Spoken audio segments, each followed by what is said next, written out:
Hello everyone, welcome to my channel CCEK with Pooja CCC free course series. तो आज की class में हम लिब्रे ऑफिस राइटर के अंदर फॉर्मेटिंग टूलबार में इस्तेमाल होने वाली शॉर्टकट कीज़ के बारे में जानने वाले हैं। शॉर्टकट कीज़ का इस्तेमाल करके आप फॉर्मेटिंग टूलबार के ऑप्शन को किस तरीके से अपने डॉक्यूमेंट पर इस्तेमाल कर सकते हैं और CCC एग्ज़ाम के अंदर कई बार फॉर्मेटिंग टूलबार में इस्तेमाल होने वाले ऑप्शंस के बारे में, शॉर्टकट कीज़ के बारे में भी पूछ लिया जाता है। तो इन्हीं शॉर्टकट्स को आज हम अपने डॉक्यूमेंट पर इस्तेमाल करके देखने वाले हैं कि फॉर्मेटिंग टूलबार पर जो ऑप्शंस आते हैं जिनका इस्तेमाल आप अक्सर अपने डॉक्यूमेंट पर करते रहते हो, तो उनके शॉर्टकट्स जो हैं वो हम किस तरीके से इस्तेमाल करते हैं। तो चलिए स्टार्ट करते हैं आज की class. Libre Office Writer program पर आते हैं। यहाँ पर सबसे पहले ये बता दूँ आपको फॉर्मेटिंग टूलबार होता क्या है, क्योंकि हमने यहाँ पर आज फॉर्मेटिंग टूलबार शॉर्टकट की जो है वो यहाँ पर हमने इसको नाम दिया हुआ है, क्योंकि हम फॉर्मेटिंग टूलबार के अंदर इस्तेमाल होने वाली शॉर्टकट कीज़ के बारे में जानने वाले हैं और उनको प्रैक्टिकल के साथ यूज़ करके देखने वाले हैं। जैसा कि यहाँ पर आपको ये प्रोग्राम दिख रहा है, इस प्रोग्राम में ये जिस पर आपको ऑप्शंस दिख रहे हैं, जैसे टेक्स्ट को बोल्ड करना, साइज़ बढ़ाना, अंडरलाइन करना, टेक्स्ट पे कलर वगैरह करना, बेसिकली जो चीज़ें टेक्स्ट पर हम फॉर्मेट लगाते हैं, ये ही जो हमारी टूलबार है इसको ही हम फॉर्मेटिंग टूलबार के नाम से जानते हैं। अब फॉर्मेटिंग टूलबार में कुछ शॉर्टकट कीज़ के बारे में बात करते हैं। जैसे यहाँ पर सबसे पहले ये जो बी है, आप सब जानते होंगे, आपने इस्तेमाल किया होगा। जो बी है वो किसी भी टेक्स्ट को थोड़ा सा डार्क, या हम इसको बी को बोल्ड बोलते हैं, किसी टेक्स्ट को थोड़ा सा मोटा या डार्क दिखाने के लिए। अब अगर हम इसका शॉर्टकट की से ये काम करना चाहते हैं, सबसे पहले जिस शब्द को, जिस पैराग्राफ को या जिस अल्फ़ाबेट को आप बोल्ड करने वाले हो उसको पहले आप सेलेक्टेड कर लीजिए। जैसे यहाँ पर मैं लिब्रे ऑफिस जो यहाँ पे वर्ड लिखा हुआ है इसको मैं कीबोर्ड की कंट्रोल बटन की हेल्प से मैं इसको बोल्ड करने वाली हूँ। मैं माउस का इस्तेमाल नहीं करूँगी। तो मैंने अपनी कीबोर्ड से कंट्रोल और बी बटन जैसे ही प्रेस की, सबसे पहले आपको यहाँ पर लिखा हुआ टेक्स्ट मेरा थोड़ा सा अलग दिख रहा है, बाकी टेक्स्ट से थोड़ा सा मोटा हो गया है। दूसरी चीज़, जैसे ही हमने यहाँ पे लगा दिया इस ऑप्शन को, देखिए ऊपर ये बी जो है वो हाईलाइट हो गया। अब अगर मैं कीबोर्ड से दोबारा control plus B button press करूँ तो यहाँ से हमारा जो बोल्ड वाला फॉर्मेट था वो यहाँ से चला गया। तो ये टेक्स्ट को बोल्ड करने के लिए होता है, थोड़ा सा मोटा डार्क दिखाने के लिए। शॉर्टकट है हमारी जो है इटैलिक की जो शॉर्टकट है वो है कंट्रोल प्लस आई। जैसे मैंने इसी टेक्स्ट को सेलेक्ट कर रखा है, जब मैं अपने कीबोर्ड से कंट्रोल प्लस आई बटन को एक साथ प्रेस करूँगी तो यहाँ पे देखो आपका इटैलिक जो है वो फॉर्मेट यहाँ से अप्लाई हो जाता है। अप्लाई होने के बाद कुछ ऑप्शंस हमें इस तरीके का हाईलाइट दिखाई देता है। दूसरी चीज़, यहाँ पे टेक्स्ट मेरा आपको इस तरीके का थोड़ा सा तिरछा दिख रहा है, ये इटैलिक की वजह से। अगर मैं फिर से कंट्रोल प्लस आई बटन प्रेस करूँ तो आपको मेरा जो टेक्स्ट है वो आपको यहाँ से इटैलिक हटा हुआ दिखाई देगा। सेकंड है अंडरलाइन। अगर आप किसी टेक्स्ट के या किसी वर्ड के साथ अंडरलाइन लगाना चाह रहे हैं तो कीबोर्ड से आपको control plus U button press करना है। मैंने जैसे ही control plus U button press किया, आप देख सकते हो टेक्स्ट के नीचे अंडरलाइन आने लगी। और जैसा कि ऑप्शंस में आप जानते हो, जैसे ही हम उस शॉर्टकट को अप्लाई करते हैं यहाँ पर वो ऑप्शन जो है वो यहाँ पर एक्टिव हो जाता है, अंडरलाइन लग चुका है। अगर मैं फिर से कंट्रोल यू करूँ तो ये हट जाएगा। नेक्स्ट शॉर्टकट है जो है सुपरस्क्रिप्ट।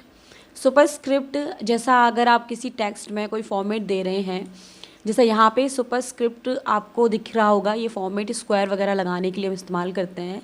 जैसे हमें किसी भी वैल्यू के ऊपर हमें कोई, अगर हम टेक्स्ट कोई फॉर्मेट बना रहे हैं जिस पर हमें पावर चढ़ानी है, पावर दिखानी है, तो हम उसके लिए यहाँ पर जो है वो सुपरस्क्रिप्ट इस्तेमाल करते हैं। अब जैसे मैं यहाँ पर चाहती हूँ मुझे x पर 2 की पावर दिखानी है, तो मैंने यहाँ पे नॉर्मल x लिखा और यहाँ पर सुपरस्क्रिप्ट जो है वो हम बाद में अप्लाई करेंगे, जिसकी शॉर्टकट है Ctrl+Shift+P। आप यहाँ पे कर्सर ले जाके चेक कर सकते हो। अब मैं यहाँ से कीबोर्ड से Ctrl, Shift और P, मैंने जैसे ही ये तीनों बटन प्रेस किए, देखिए यहाँ पर सुपरस्क्रिप्ट अप्लाई हो चुका है, लग गया है। अब यहाँ पर आप 2 लिख कर देखिए तो आपका जो टेक्स्ट होगा वो आपको यहाँ पर सुपरस्क्रिप्ट फॉर्मेट में दिखाई दे रहा होगा। तो यहाँ से हम सुपरस्क्रिप्ट अप्लाई कर सकते हैं कीबोर्ड से। Ctrl+Shift+P अगर मैं दोबारा करूँ तो ये यहाँ से देखिए जो था मैंने एक्टिव कर रखा था, मैंने उसको बंद भी कर दिया है। यही चीज़ सेकंड आपको शॉर्टकट मिलेगा सबस्क्रिप्ट का। जैसे हम कोई मैथ का, हम कोई केमिस्ट्री का कैलकुलेशन बनाते हैं, हम कोई केमिस्ट्री का फॉर्मूला बनाते हैं, जैसे H2O है, CO2 है, तो उसमें आपने 2 जो है वो नीचे की तरफ लगा हुआ देखा होगा। तो यहाँ पर मैं CO2 लिखने वाली हूँ, मैंने CO लिखा नॉर्मल, और 2 लिखने से पहले मैं यहाँ पर सबस्क्रिप्ट को अप्लाई कर रही हूँ, जिसकी शॉर्टकट है Ctrl+Shift+V, AB वाला V। मैंने Ctrl+Shift+B जैसे ही ये बटन प्रेस किया, देखिए यहाँ पे सबस्क्रिप्ट जो है वो अप्लाई हो चुका है। अब यहाँ से आप 2 लिख कर देखिए तो जो आपका न्यूमेरिक नंबर 2 होगा वो आपको टेक्स्ट में उसी फॉर्मेट में दिखाएगा जैसे केमिस्ट्री में फॉर्मूलाज जो होते हैं वो बने हुए होते हैं। इसके अलावा आपको यहाँ पर ये 4 अलाइनमेंट दिख रहे हैं, जैसे यहाँ पे लेफ़्ट, सेंटर, राइट और जस्टिफाई। जैसे अगर यहाँ पर ये वाला पैराग्राफ है, जो मैं ये चाहती हूँ कि मेरा पैराग्राफ का अलाइनमेंट यहाँ पर अभी डिफ़ॉल्ट मुझे बता रहा है कि लेफ़्ट लगा हुआ है, लेकिन अगर हम इसका अलाइनमेंट बदलना चाहते हैं तो यहाँ पर हम सेंटर, राइट या जस्टिफाई लगा सकते हैं। अब इनका शॉर्टकट भी इन्हीं के साथ दिया हुआ होता है। अगर मैं यहाँ से कीबोर्ड से Ctrl+R प्रेस करूँ तो ये ऑटोमेटिक लग जाएगा राइट अलाइन। तो आपको मेरा जो इस पैराग्राफ में जो अलाइन दिख रहा है वो यहाँ पर ऑटोमेटिक राइट लग गया है। अगर मैं सेंटर करना चाहूँ तो मैं Ctrl+E कीबोर्ड से प्रेस करूँगी और यहाँ पर आपको अलाइनमेंट ऑटोमेटिक जो है वो सेंटर दिखाई देगा। और अगर मैं वापस Ctrl+L करूँ तो आपको फिर से मेरा अलाइनमेंट जो है वो लेफ़्ट दिखाई देगा। दूसरी चीज़, अगर यहाँ पर हम जस्टिफाई की बात कर रहे हैं, मुझे जस्टिफाई लगाना है। जस्टिफाई का काम ये है, आप देख सकते हो जैसे इस पैराग्राफ के अंदर जो लाइनें लिखी हुई हैं, ये हमारा इन लाइनों का डायरेक्शन देखिए, कोई लाइन आगे जा रही है, कोई लाइन पीछे जा रही है, तो इसी को हम करेक्ट करने के लिए जस्टिफाई का इस्तेमाल करते हैं। तो यहाँ से मैंने सेलेक्ट किया जितना पार्ट मुझे जस्टिफाई करना था। उसके बाद यहाँ पर जस्टिफाई की शॉर्टकट होती है Ctrl+J। अब मैं जैसे ही Ctrl और J दोनों एक साथ प्रेस करूँगी, आपको यहाँ दिखेगा कि अलाइनमेंट ऑटोमेटिक जस्टिफाई लग चुका है। दूसरी चीज़, आपको मेरे पैराग्राफ में डिफरेंस ऑटोमेटिक समझ में आ जाएगा। जब इससे पहले जब लेफ़्ट लगा हुआ था तो लाइनें जो है थी वो आगे पीछे थी, लेकिन जैसे ही मैंने यहाँ जस्टिफाई लगाया, आपको मेरे टेक्स्ट में लेफ़्ट और राइट पोर्शन की लाइनें बिल्कुल बराबर दिखेंगी, जैसे किसी न्यूज़पेपर या किसी बुक में आपको मैटर दिखाई देता है।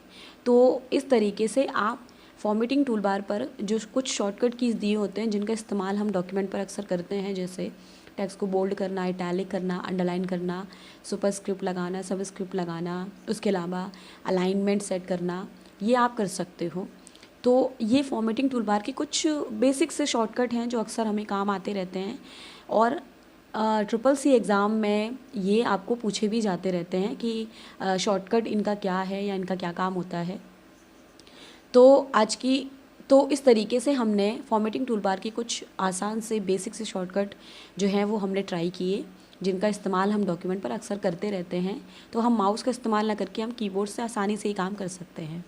तो आज की क्लास में आपने फॉर्मेटिंग टूल बार शॉर्टकट की के बारे में जाना, कुछ शॉर्टकट कीज़ हमने उठाई जिनका इस्तेमाल हम करते हैं। तो उम्मीद है कि आपको आज की क्लास जो है वो समझ में आई होगी, जो हमने शॉर्टकट के बारे में बात की है। अक्सर हम काम करते समय इन शॉर्टकट का इस्तेमाल करते हैं। तो नेक्स्ट क्लास में हम इसी तरीके से कुछ और ऑप्शंस के बारे में बात करेंगे।